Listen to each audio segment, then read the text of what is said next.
the UK and the world on our digital stream. GB News is Britain's news channel. We are the UK's home of discussion and debate from all perspectives. We are here for you. Don't forget to join our YouTube community by clicking on that subscribe button. And if you want the GB News app, you can click and catch up on programmes anytime. We love to hear from you, so email us. gbviews@gbnews.uk. Thanks for being part of the GB News family. My name is Andrew Doyle. Join me every Sunday evening at 7 p.m. for Free Speech Nation. This is a show where we address current affairs and news stories of the week with the help of two wonderful comedian panellists. I brought in comics because I want to give it a lighter edge, and also they work for less. See you there.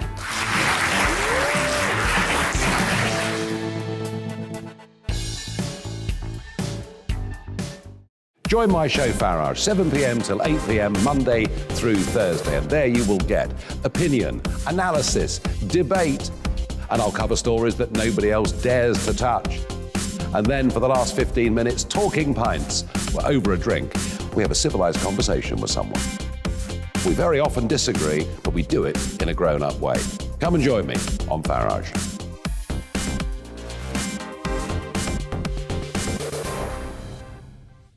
I'm Colin Brazier. I've reported from more than 70 countries around the world, covered wars from Afghanistan to Iraq, from Lebanon to the Balkans. I'm trying to bring that experience, that feel for events, to the studio.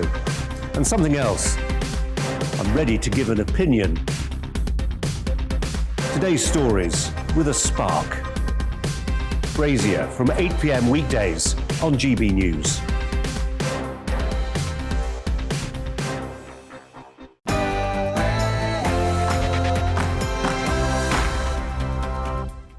A very good afternoon. Welcome to the Briefing PM with me, Darren McCaffrey. Over the next hour, new restrictions for hospitality and football measures in Scotland and in Wales, one of the very latest from Cardiff and Edinburgh.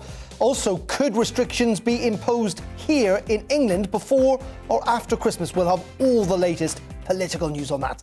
So much more as well over the next hour between 3 and 4. But first, here's the news with Rosie Wright.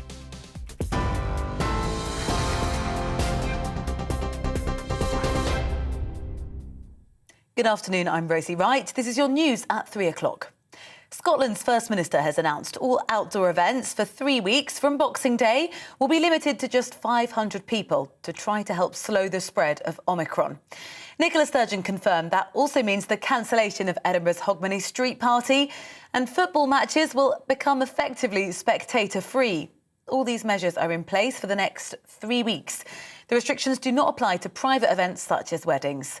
Well, Nicola Sturgeon also stressed that the advice for Christmas Day still stands, but advised that family gatherings should be kept as small and safe as possible. A time when these services are already under severe pressure and also dealing with high staff absences, limiting large-scale events will help them focus on delivering essential services to the public. So I would ask the public, despite the disappointment I know this decision will generate, to please understand the reasons for it. Meanwhile, £1 billion is being made available by the Treasury to support businesses most impacted by Omicron across the UK. Industry leaders have been calling on the government for further support as the hospitality sector suffers increasing cancellations over the festive period. Labour have welcomed the measures, but they say they should have been introduced earlier. The funds include £6,000 grants for hospitality and leisure firms in England. The government will also cover statutory sick pay for those who test positive or have to self-isolate. And £30 million will be added to the Culture Recovery Fund to help museums and theatres in England. Look at the grants that we're providing today, up to £6,000 for hospitality businesses. They are comparable in generosity to the grants that were provided when these businesses were fully closed, completely closed earlier this year. It's worth £1 billion, so it's a very significant amount of support. So I think taken together, the steps we've announced today will help hundreds of thousands of hospitality businesses and the millions of people that they employ. The man accused of terrorism and of fatally stabbing Conservative MP Sir David Amess has pleaded not guilty. Sir David was killed during a constituency surgery in Essex in October. Our reporter, Alice Porter, was in court and gave us this update. On the 15th of October of this year, Sir David Amos, the late MP for Southend West, was fatally stabbed at his constituency clinic. At the scene, arrested was at 25-year-old Ali Harbour Ali.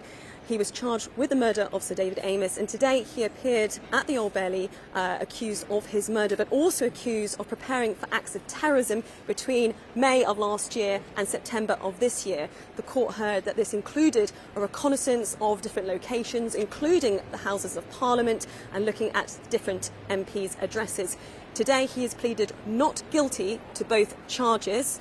Mr. Justice Sweeney, who is the judge presiding over the case, he appeared via a video link, and he has set the 21st of March of next year for the trial to start. Rail operators are running reduced timetables in the run-up to Christmas because of COVID-related staff shortages. Dozens of train journeys have been cancelled by cross-country every day this week. Avanti West Coast has removed all peak ticket restrictions over Christmas to help spread demand. There's a reduced service across Southern Thameslink and the Great Northern Network until the end of the day on Christmas Eve. Greater Anglia have cancelled a number of trains. Northern Rail and ScotRail are all running amended timetables, and TransPennine Express is warning of short-notice cancellations over the next fortnight. The chairman of the Police Federation of England and Wales has been suspended amid an investigation into alleged sex crimes. John Apter has also been suspended from duty by Hampshire Constabulary. The allegations relate to claims of 4 breaches of professional standards between October and this month.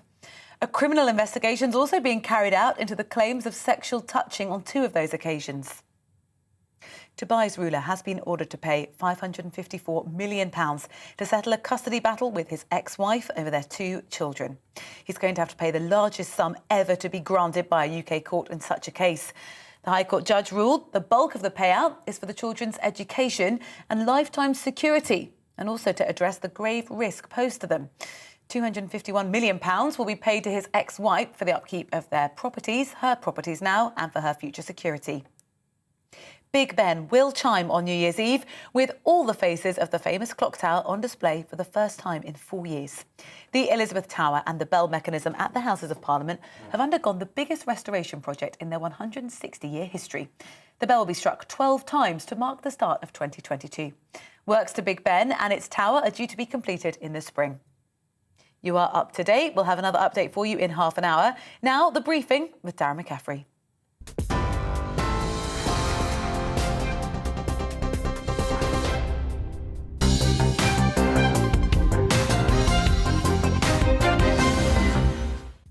A very good afternoon. Welcome to the Briefing PM, your fix of all the latest political news, debate and analysis here on GB News. I'm Darren McCaffrey, and coming up over the next hour, in Scotland from Boxing Day, there will be a limit on the number of people allowed in pubs. There's a new backlash to restrictions due to be introduced in Wales, and Boris Johnson is still considering extra restrictions here in England. We'll speak to politicians in all 3 nations about what to expect next. And will record COVID cases in the UK translate into hospitalisations and deaths? We'll speak to a leading clinician lecturer about why he thinks we should be worried. President Trump's allies in the USA said that the ongoing January 6th committee is a political witch hunt against them. We'll speak to a former chief White House strategist, Sebastian Gorka, about that. Plus, as always, want to hear what you've got to say. Please do get in touch. You can email us at gbviews@gbnews.uk. Tweet me at gbnews. We'll get to some of those a little bit later in the programme. Very good afternoon and welcome on this Tuesday.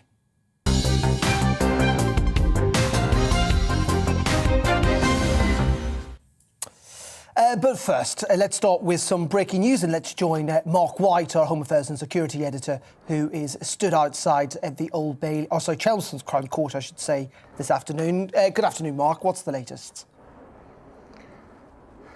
Well, this is a group of organised criminals who have been jailed for their part in a people smuggling operation that was smashed by the National Crime Agency and UK Border Force in November of last year. An operation which differed from the small boat crossings in the English Channel that we have been so fixated of late.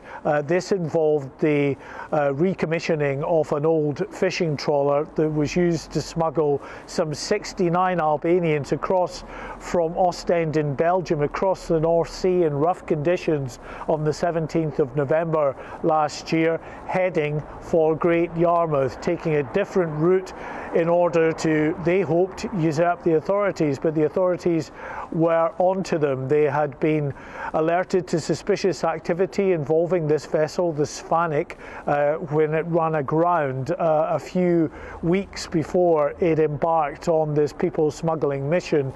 It had run aground in Sweden. The authorities there alerted national, international maritime authorities to suspicious activity involving this vessel. Well, 5 members of this organised criminal gang were convicted to trial here at Chelmsford Crown Court. Today, 4 of those gang members were in court. The 5th member couldn't come from prison because of a COVID outbreak at that particular prison. But the 4 who were here were jailed for a combined total of almost 36 years. Jail sentences ranging from 7 to 10 years. Now, a man who has been described effectively as the ringleader of this particular people smuggling plot, Arturas Jusis, was jailed for 9 years and 9 months. Now, the reason that that wasn't a higher sentence is that he actually pleaded guilty at the start of this case before it went to trial, and as such was due a 25% discount on his sentence, or of course it would have been a higher sentence, but still significant sentences for this organised criminal gang. When the Border Force and National Crime Agency boarded this vessel, it was towed to Harwich, the port of Harwich. They found those 69 Albanian migrants crammed into the hold of this converted fishing trawler. They were taken ashore and have been put into the system here to find out exactly where they are and whether any of them have leave to remain. But as far as the organised criminals involved in this particular plot are concerned, they are now beginning very lengthy jail terms. That 5th gang member will be here for sentencing at a later date. OK, Mark, appreciate that. That's Mark White, our Home Affairs and Security Editor there at Chelmsford Crown Court, with the latest on that court case. OK, let's move back to politics now, because in the last couple of hours, Rishi Sunak, the Chancellor, has offered £1 billion to help our COVID-hit pubs and restaurants. Businesses in the hospitality and leisure sectors in England will be eligible for one-off grants of up to £6,000 per premises. The government will also cover the cost of statutory sick pay for COVID-related absences for small and medium-sized employers across the UK. And £30 million will be set aside for a cultural recovery fund. But is it too little, too late? Let's listen to what the Chancellor had to say this lunchtime. Well, I know the current situation is very difficult, especially for those in the hospitality industry. So today we're announcing 3 new measures to help people and businesses. Firstly, we're announcing £1 billion in financial grant support, which means eligible hospitality companies will be able to claim a cash grant worth up to £6,000. Secondly, we're providing £30 million to top up our successful cultural recovery fund to support institutions like theatres and museums. And lastly, we're reintroducing our statutory sick pay rebate scheme so that small and medium-sized companies can claim compensation for the government for the cost of sick pay for their employees. Taken together, I'm confident that these measures will help hundreds of thousands of businesses and the millions of people that they employ. Absolutely appreciate people's frustration with all of this. I'd refer people to the Prime Minister's words yesterday, and unfortunately we're just dealing with an enormous amount of uncertainty at the moment, and what the Prime Minister said is that we're reviewing the data day by day, hour by hour, keeping the situation under constant review, but can't rule anything out. They got the Chancellor of the Exchequer, Rishi Sunak, speaking a little earlier. We believe he was one of those ministers at Cabinet yesterday urging the government not to impose restrictions ahead of Christmas. The Prime Minister, though, has said the government does reserve the possibility to implement further COVID restrictions, adding that we won't hesitate to take action.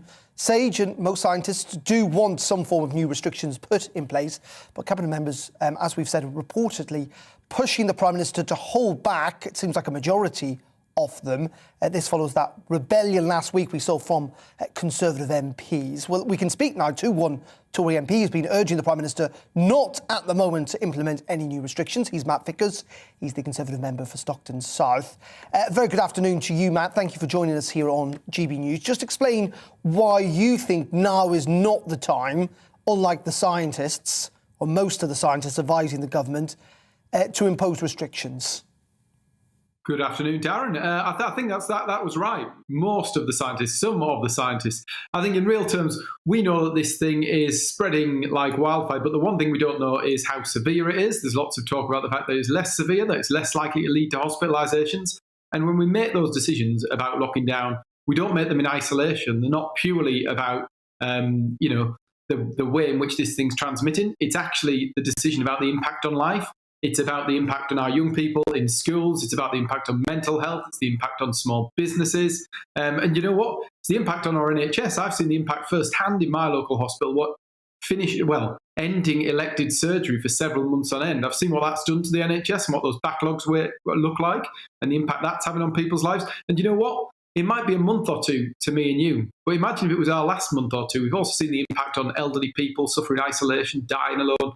Those things all have to be weighed up when we make the decision to lock down. And we can't just lock down just in case. If we get to the point where we realise that this thing is going to overwhelm our NHS, where there are huge impact on hospitalisations, then we need to be ready to go back to the drawing board and look at what we can do to control that.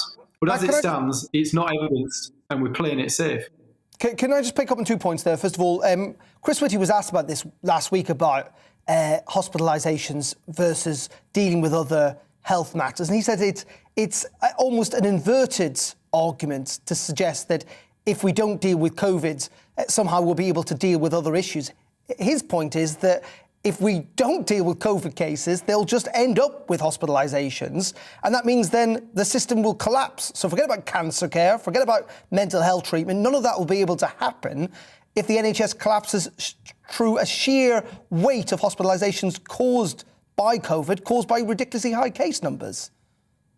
If we ask people to tell us what worst case scenario comes back looking like, I'm sure that they can create a model that tells you just that.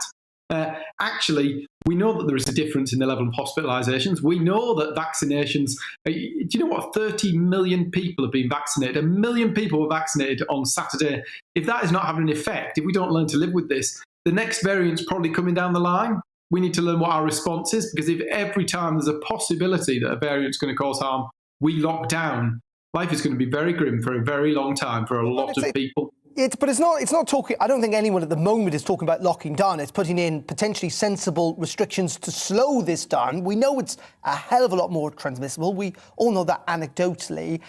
And it isn't the point is that if we wait for that date, if we wait for the hospitalisations, we know in this pandemic that's already too late.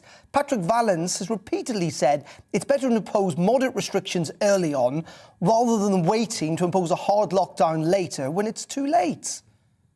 The challenge is defining what a moderate restriction looks like. Actually, people are moderating their own behaviour. They're restricting their own behaviour. We're seeing that in hospitality businesses across the country at the moment, where people are, not taking the chance. More people are signing up and getting that jab.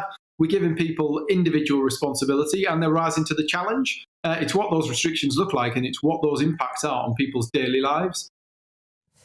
Just finally, though, what would you say to critics who would say the Prime Minister's acting because he's kind of frightened of people like you and he's all involved in party management of the Conservative Party and not necessarily making these decisions purely on public health, and that if he was, he might be making different decisions? This is politics, really. I disagree. I think, you know what? I'm glad that there was a 3.5 hours or whatever it was around the cabinet table the other day, because there are so many factors involved in these restrictions. They're not just about transmission numbers. They're about what hospitalisation looks like and all those other factors that impact on people's lives, whether that be the young people, the elderly people, people with mental health problems. All those issues have to be borne in mind. This is not just about transmission numbers. I think that's what the cabinet were discussing yesterday. OK, Matt, really appreciate your time and thoughts. Merry Christmas to you. That's Matt Beckers, who's successful for Stockton South. Thank you very much. Take care and stay safe. Let's look at the medical evidence in all of this. Talk to one of the scientists. Dr. David Strain is the Senior Clinical Lecturer at the University of Exeter Medical School and joins us now. Dr. Strain, thank you very much indeed for joining us. We heard there from that Conservative MP saying that we still need to wait on the data. That seems where the government is at. It seems a rather sensible approach, given the fact that there is so much more about this new variant that we still don't know about. Yeah, I can see where they're coming from, but I'm curious as to find out what new data that they need before they agree that we need to take action, because it looks like the data that they're waiting for is for hospitals to already be overrun, for ITUs to already be full of those sick patients before they decide to act. There is very clear evidence that this is highly transmissible. Every single virus creates 70 times more copies of itself than the Delta variant did, and that's why we're seeing this increase in transmission. However, the other thing we need to factor in is the staff.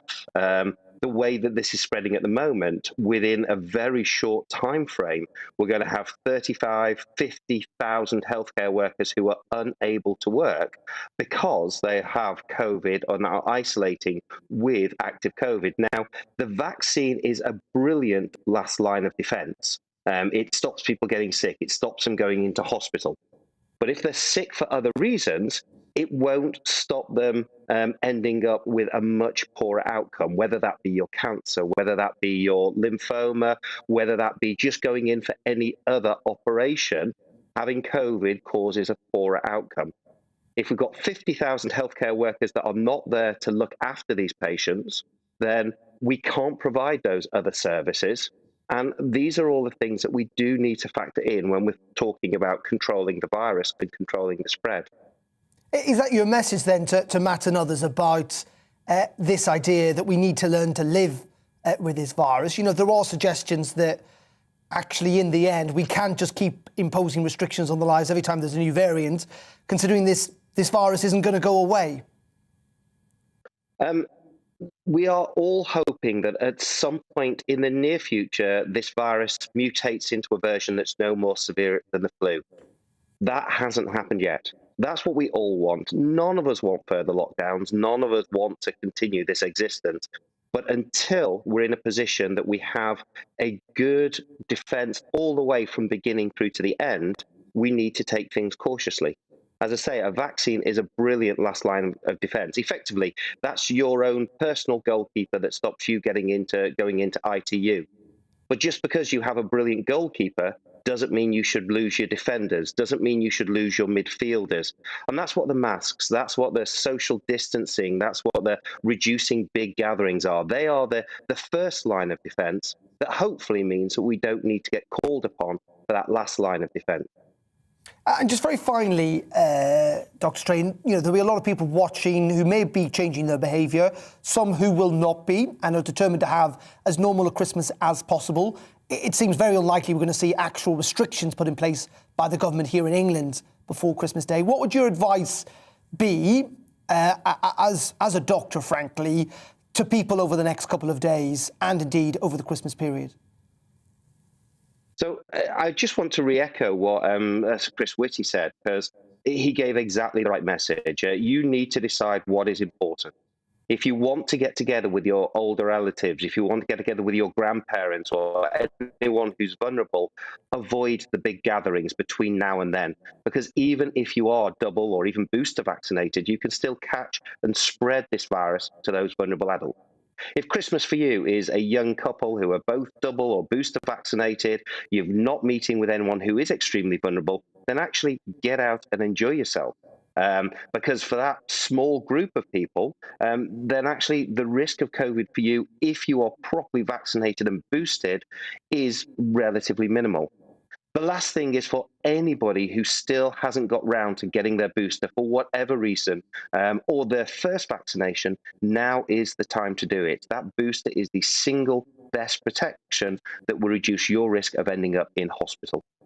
OK, Dr. David Strain, Appreciate your time and your analysis this afternoon. Thank you very much indeed. That was Dr. David Strain, a senior clinical lecturer at the University of Exeter's Medical School.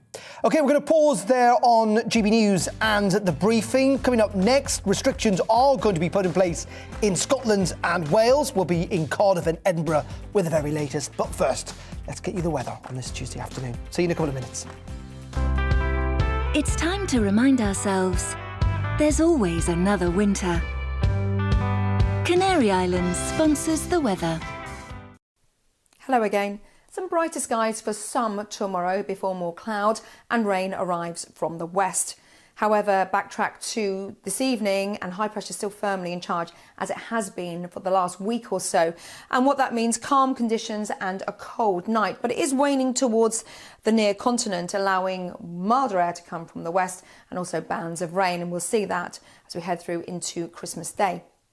For the time being, though, it's cold outside. Holes in the cloud will allow temperatures to plummet. A fairly widespread frost anywhere from Scotland, England and some parts of Wales. Away from Northern Ireland and the West Country, a keen breeze here, more clouds and temperatures holding up. But certainly it's going to be a frosty start to the day come Wednesday morning across many areas, but with some hazy sunshine, so some brighter skies. Through the morning, though, that cloud will eventually bring some rain to Northern Ireland, quite a fresh wind across Irish Sea coast, as the rain slowly pushes up towards the western parts of Scotland, clipping West Wales as well as the West Country. Drier skies to end the day further east, but temperatures will struggle here, 4, 5, 6 degrees Celsius. And through the evening, as the rain pushes across Scotland, it will turn to snow above around 300-400 metres and even some sleetiness at lower levels for a time. As some showers move in across England and Wales, and then more wet weather returns to Northern Ireland through the latter part of Wednesday night and into Thursday morning.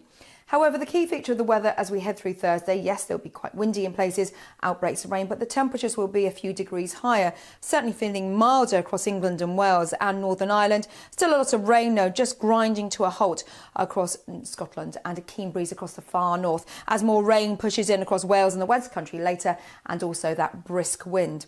Temperatures here, double figures though, so not so bad, although the air will slowly get colder from the north as we head into Christmas, with a chance of some snow showers in the northeast.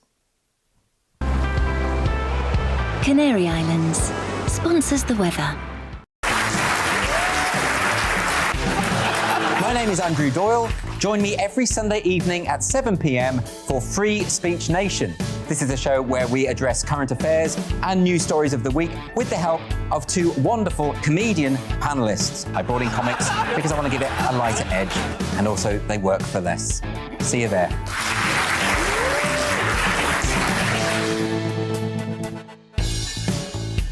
You're watching GB News live across the UK and the world on our digital stream. GB News is Britain's news channel. We are the UK's home of discussion and debate from all perspectives. We are here for you. Don't forget to join our YouTube community by clicking on that subscribe button.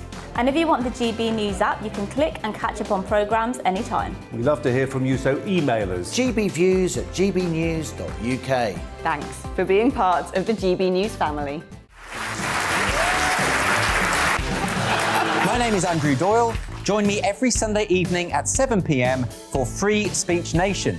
This is a show where we address current affairs and news stories of the week with the help of two wonderful comedian panellists. I brought in comics because I want to give it a lighter edge, and also they work for less. See you there.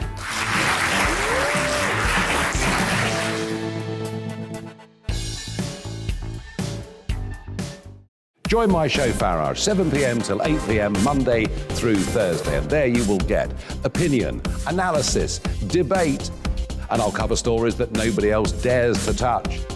And then for the last 15 minutes, talking pints. We're over a drink. We have a civilized conversation with someone.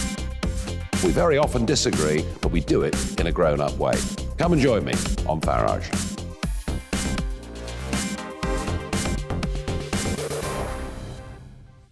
I'm Colin Brazier. I've reported from more than 70 countries around the world, covered wars from Afghanistan to Iraq, from Lebanon to the Balkans. I'm trying to bring that experience, that feel for events, to the studio. And something else, I'm ready to give an opinion.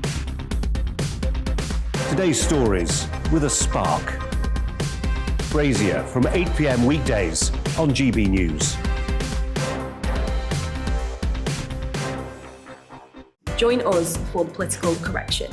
We're here every Sunday to correct politics and put you, the people, back in charge. We talk about all areas of the United Kingdom, including Northern Ireland. Our debate goes way beyond the Westminster Village. It's about the real country. It's about your opinion. So please, we want you to tell us what you think. This is the Political Correction. Every Sunday morning from 10 a.m. here on GB News.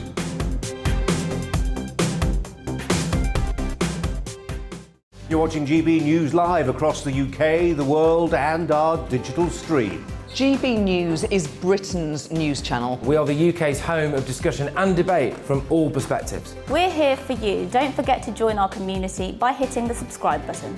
And download the GB News app so you can click and catch up on programmes anytime. We love to hear from you. Email us at gbviews@gbnews.uk. Thanks for being part of the GB News family.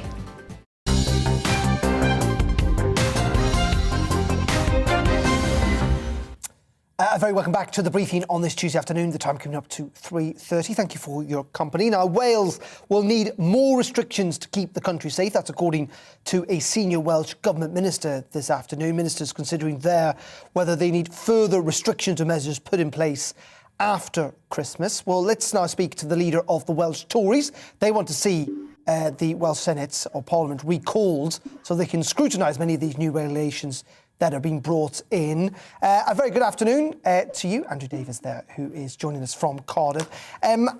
Andrew, just first of all, many would suggest that the Welsh Government are at least taking measures, given how transmissible this virus is, at the right time. Well, good afternoon, Darren. The issue is they're not doing it at the right time. We had the First Minister at the lectern in Cathays Park, which is the home of the Welsh Government, last Friday, saying that there would be no more announcements after his announcement last Friday. Midnight last night, we had a raft of announcements in relation to sporting events. And now we have a government minister from the Welsh Government coming out saying that they're going to bring forward additional measures again. And as I understand it, there's to be a press conference tomorrow. All this is happening when the Welsh Parliament is in recess and elected members are just not being consulted. It seems to be that, do as I say because I know best. When we know, sadly, in Wales, regrettably, we have the highest death rate and one of the highest infection rates of any part of the United Kingdom because of the measures that the Welsh Labour government have taken previously. To say the spectators can be banned from all indoor, outdoor, professional community sports events from Boxing Day, and that also nightclubs, of course, are closing there on the 27th of December. I mean, in terms of the scrutiny point, I mean, in the end, we get, of course, that's the role of Parliament, but Labour do have a majority now, don't they? And so it's unlikely that this wouldn't get through. No, and I accept that they've got the votes, but surely their arguments need to be tested. And it's ironic in some respects, as things stand at the moment, that the areas that they introduced COVID passes in some 3 or 4 weeks ago, such as nightclubs, such as sporting events, are going to be shut down. And yet other facilities that don't have COVID passes, where we were told that COVID passes were the way to keep places open, you can go and watch sports, such as in a pub or a bar of some shape or form, to watch any of the streaming that goes on in those places, the football matches and rugby matches. And so clearly decisions that have been taken by the Welsh Labour government haven't proved effective historically in the COVID crisis, as I said, because we've got regrettably the highest death rate and the highest infection rate of any part of the United Kingdom. I want to see people kept safe. I want to make sure that we get through this, and I want to make sure that businesses get through it as well. But what we need to make sure is that decisions are being taken based on the science rather than press releases released at midnight saying that businesses are going to have to shut their doors to spectators as of next week. Well, let me put it this way then. What would you do? If you were in charge, what would you do? You clearly think something needs to be done. Yeah, and it would be based on the science and the briefings that are coming out from the scientists. And if I'd said, as of Friday last week, that there wouldn't be announcements this week, I would have stuck to that so people would have certainty. But what we're having at the moment is death by 1,000 cuts for businesses here in Wales, because, as I said, there's this drip, drip, drip effect of announcement last Friday, announcement at midnight last night. We're told that there's going to be a press conference, although we haven't had that confirmed tomorrow, confirming a whole host of other restrictions. People need to to have confidence that when these measures are coming through, they have been tested, they ultimately are based on science, and they're not done on a drip, drip, drip effect to chase media headlines so that people can go on television programs and see to be that they're in control. Well, clearly their track record hasn't had them in control because, as I said, for the third time, we regrettably have the highest death rate and the highest infection rate of any part of the United Kingdom through this crisis. And you've made that point a few times, but the whole point is, Andrew, we could look to Westminster and you could accuse your very own government, your very own leadership of the Conservative Party doing precisely the same. As in, Boris Johnson hasn't made a decision on any of this yet. He says we're still looking at the data, we're doing it hour by hour. But frankly, the uncertainty is as great in England, if not worse, than it is in Wales. But the difference between Westminster and Wales is that the Prime Minister said that he would submit any regulations or changes to a vote of Parliament. And if you believe in democracy, and I accept that Labour would have the votes, but it is our role as elected members to obviously test the government and ultimately see that they're going in the right direction, because these are stringent measures now that are being talked of to take away people's liberties for understandable reasons in some cases, because obviously we have the new variant. But as I've said, with COVID passes as a good case in point, we were told a month ago that this was going to be the way to avoid having restrictions imposed in Wales. And here we are a month later, the two big venues that ultimately had COVID passes forced on them, nightclubs and sporting events, are some of the first places to be shut down. OK, Andrew, appreciate your time. Andrew R.T. Davis there, who is the leader of the Welsh Conservative Group in Wales. Thank you very much indeed, and Merry Christmas to him as well. OK, we're going to pause there on the briefing. We're going to be in Scotland next. New restrictions announced by Nicola Sturgeon in the last hour or so, including effectively cancelling Hogmanay celebrations. We'll have the latest from Scotland in just a couple of minutes. But first, let's bring you up to date with the news with Rosie again.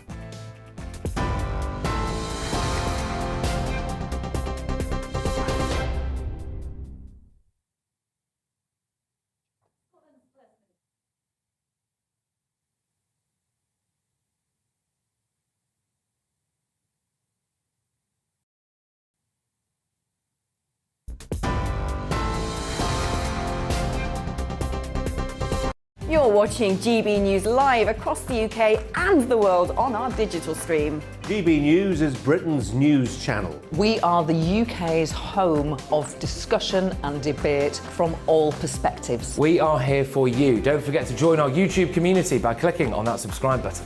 And if you want the GB News app, you can click and catch up on programmes anytime. We love to hear from you, so email us. gbviews@gbnews.uk. Thanks.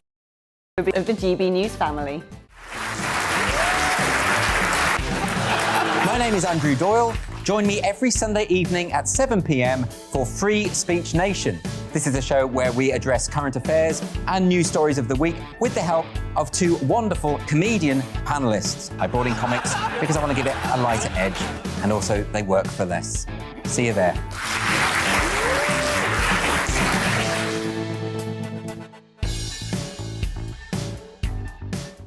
Join my show Farage, 7 p.m. till 8 p.m. Monday through Thursday, and there you will get opinion, analysis, debate, and I'll cover stories that nobody else dares to touch. And then for the last 15 minutes, talking pints. We're over a drink. We have a civilised conversation with someone. We very often disagree, but we do it in a grown-up way. Come and join me on Farage.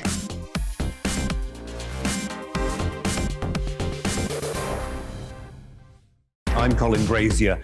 I've reported from more than 70 countries around the world, covered wars from Afghanistan to Iraq, from Lebanon to the Balkans. I'm trying to bring that experience, that feel for events, to the studio. And something else. I'm ready to give an opinion. Today's stories with a spark. Brazier from 8 p.m. weekdays on GB News.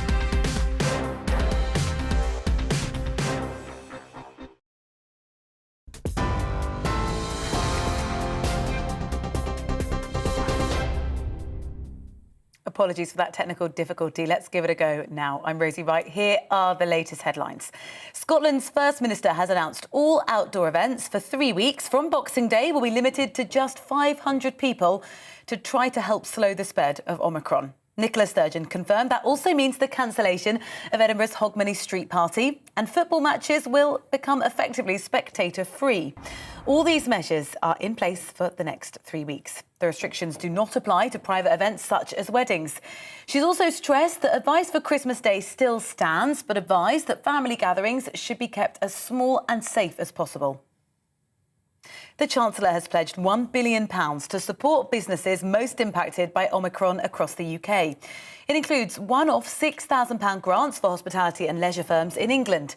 The government will also cover statutory sick pay for those who test positive or have to self-isolate for small and medium-sized employers in the UK.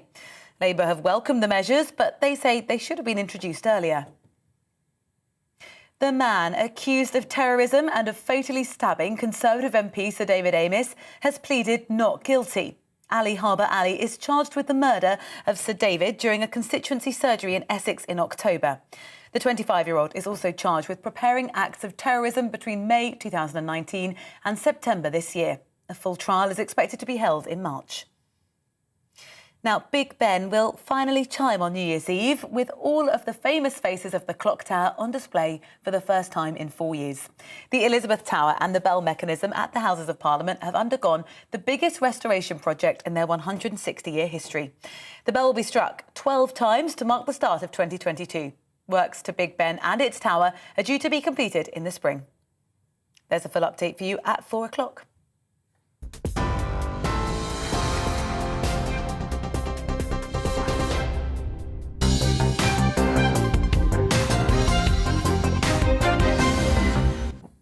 Well, as we were hearing there from Rosie in the news bulletin, let's turn our attention to Scotland, because the First Minister, Nicola Sturgeon, has announced new restrictions, which seem pretty reminiscent, must be said, of pre-vaccine summer 2020.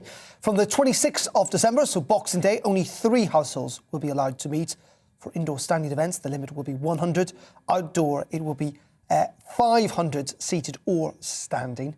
This will, of course, make a big impact on sporting events like football, making sure that they're effectively spectator-free. Pubs will also be forced to stick to strict table service, and it also means that large-scale Hogmanay celebrations, including the famous yearly Edinburgh Street Party, are now cancelled. Now, these restrictions are going to be reviewed every 3 weeks.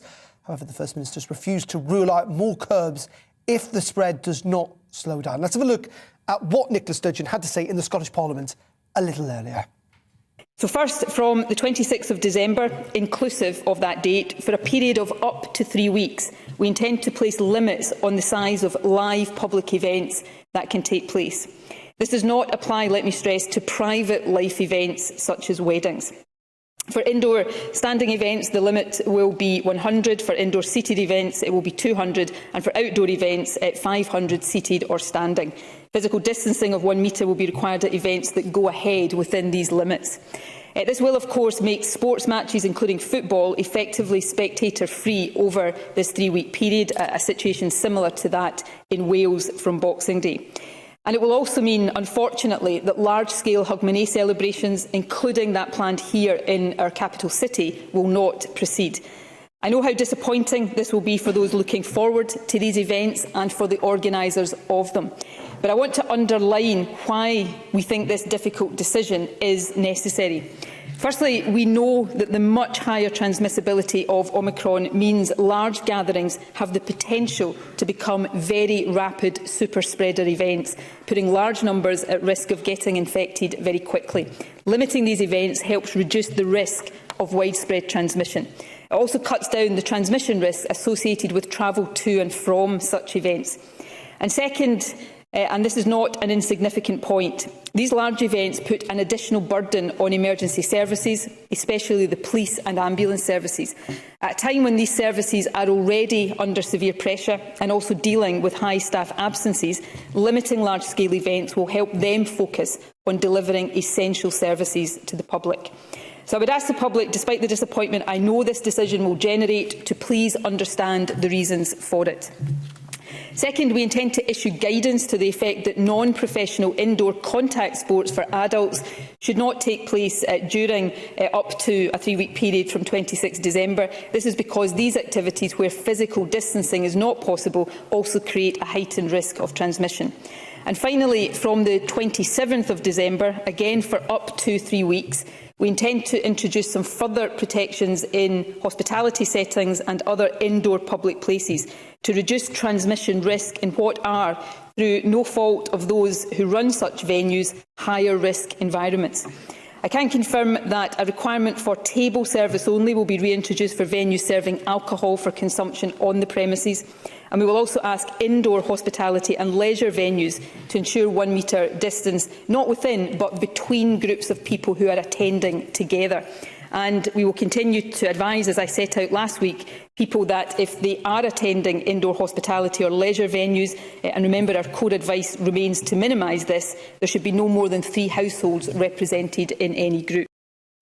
There you go, Nicola Sturgeon speaking in the last hour in Holyrood. Well, let's speak to our reporter, Davy Donaldson, who is there for us. Davy, good afternoon to you. These are quite significant measures. Notable, though, that they're being implemented after Christmas Day itself. Yeah, I mean, Nicola Sturgeon's come out before and said there would be no change for Christmas. She said that even before today's announcement, there would be no change for Christmas. I think she wants everyone to enjoy their Christmas Day or the Christmas meal when they have it, but they will be implemented on the 26th, 27th of December. I'm standing here at Tynecastle Park, the home of Heart of Midlothian Football Club. Obviously some supporters there, quite happy about that. But yeah, obviously that game against Ross County on the 26th on Boxing Day will now be played behind closed doors here. There are 3 games in the Scottish Premiership tomorrow night. They're going to go ahead as normal with fans, so that's a boost for some people who've got tickets for that. But yeah, a whole range of measures. Hospitality, of course, one of them, badly hit. And we're now back to table service and social distancing and 3 households per group. So yeah, I mean, it is a big blow, there's no doubt about that, because people were looking forward to having some sort of normality. Omicron's come along and that's not possible. And we heard Nicola Sturgeon there saying the reason behind it was especially the large-scale events like Hogmanay, which has been cancelled here in Edinburgh, the big street party there, 30,000 people expected, is because they need the people, the emergency services, they need them to really take care of the Omicron situation rather than deal with the normal football and sporting events and Hogmanay celebrations. And just very finally, Davy, there is a sense here in England that people are kind of moderating their activity in the lead up to Christmas. You know, I was looking at some bars and restaurants last night that were pretty empty a couple of days before Christmas Day. Is that the same in Scotland? Yeah, I think people have got a sense of what's actually going to happen and has now happened. Nicola Sturgeon's come out over the last week or so and said, you know, restrictions could be in place, and there's been a lot of advice, you know, don't go out in the run-up to Christmas. So I think people have kind of preempted it, and people have listened to it as well and decided to just, you know what, let's just stay at home and enjoy a Christmas and not catch Omicron if possible. So yeah, a lot of people have been doing that. What you'd have to say as well now is that obviously all these measures have been put in place in Scotland. We've seen measures in Wales. What's coming England's way? Because you would have to say that if it's happening in Wales, it's happening here in Scotland. Shouldn't it be happening in England as well? But of course, Boris Johnson will be under a lot of pressure to implement some measures, and a lot of people will be against that as well. Davy, indeed, and there's lots of rumours and speculation this afternoon that we are going to hear from the Prime Minister in the next 48 hours or so about whether there will be restrictions in England. We'll have full coverage, of course, on GB News. But for now, from Scotland, thank you very much, and reporter there, Davy Donaldson. Let's get reaction to this from by joining the Scottish Conservative Shadow Health Minister, Craig Hoy. Craig, good afternoon to you. Nicola Sturgeon, whatever you think of the restrictions, at least providing some form of certainty in Scotland, it must be said, unlike here in England, where we frankly don't know what's going to happen over the next couple of days. I think what we're still facing in Scotland is uncertainty for business. The First Minister has set out quite a cautious approach today. We now understand the restrictions that we will be operating under between now and the new year. But what is still very unclear is what, when, how, where and why the support for business will emerge. We know that the Scottish Government now has £440 million in new money that is directed for business, and it's now imperative, with just 3 days to go until Christmas, that the First Minister and the Finance Secretary here in Scotland gets that money out of the door, because these businesses are hurting and they need that money urgently. But Craig, the point is that I take your point, you know, there needs to be support for businesses. But at the same time, you know, Scotland And Nicola Sturgeon has made it very clear that, up until Christmas Day, do what you want, but the advice is to limit your movements. But at least you're going to have a normal Christmas there as much as you want to. And frankly, that's not true in England. And the Prime Minister across, the UK Prime Minister is politically bound to the point where he can't seemingly make a decision one way or another. I think all politicians are now in a position where they are actually stuck between the issue of the damage that restrictions will do, and we know that they did damage last year to business, people's mental health, and to cancer waiting times, for example, and the damage that will be done if we let Omicron race out of control. So we do recognise that around the world, both here in Scotland and in the rest of the UK, our political leaders do have that careful balancing act. And I think what we will see from the First Minister over the next few days, hopefully, is an approach based upon scientific advice. And I very much expect that to be the case from the Prime Minister Boris Johnson as we get up towards Christmas and beyond. So, Craig, do you think what Nicola Sturgeon's announced today is proportionate? I think it is. It's a cautious approach. She is clearly setting out that the government is very concerned. I suppose, Craig, what I'm trying to get at here is: do you think she's taking the right approach? That's my ultimate question, I suppose. And what I'm trying to get at. I think in the circumstances, I think we can look at those policies she announced just now, and I think they're acceptable. I think one area where we do need to look again is in the relation to self-isolation for core workers. That's bus drivers, train drivers, those that work in our A&E departments, in the receptions and so forth. They are presently under the Scottish Government guidelines having to self-isolate for 10 days if a member of their household tests positive. I think we could go back to the system before, or certainly look at going back to the system before, where after a negative PCR test, those people were allowed to come out of self-isolation, because that could be the next crisis that we face, is a crisis in staffing in our public services and across retail and hospitality as well, because so many people are self-isolating. So obviously we have to be very, very alert to the harm caused by COVID, and particularly the new variant. But we also have to look at the unintended harms that can be done to the economy and our public services if we miscalculate, for example, the rules around self-isolation. OK, Craig Hoy, appreciate your time. Merry Christmas to you. Stay safe there, Craig Hoy, the Shadow Conservative spokesman for health in Scotland. OK, let's move away from the UK and indeed from the virus for a couple of minutes, because the January 6th committee in the United States, that's a group of lawmakers at Capitol Hill looking at the riots, of course, that took place at the beginning of this year, has been ramping up pressure on former President Trump and his staff. Leaked text messages last week revealed that Donald Trump Jr. had expressed concerns about the president's supporters storming the Capitol. Meanwhile, President Biden is deploying over 1,000 military personnel to help hospitals deal with, of course, the Omicron variant and the influx of patients that is sweeping the United States, just as it is much of Europe. Well, join me to discuss this and say the biggest event in US politics this year is the former White House strategist to President Trump and host of the national radio show America First, Dr. Sebastian Gorka. Very good afternoon to you. How is this committee meeting going? They seem to be subpoenaing people right, left and centre.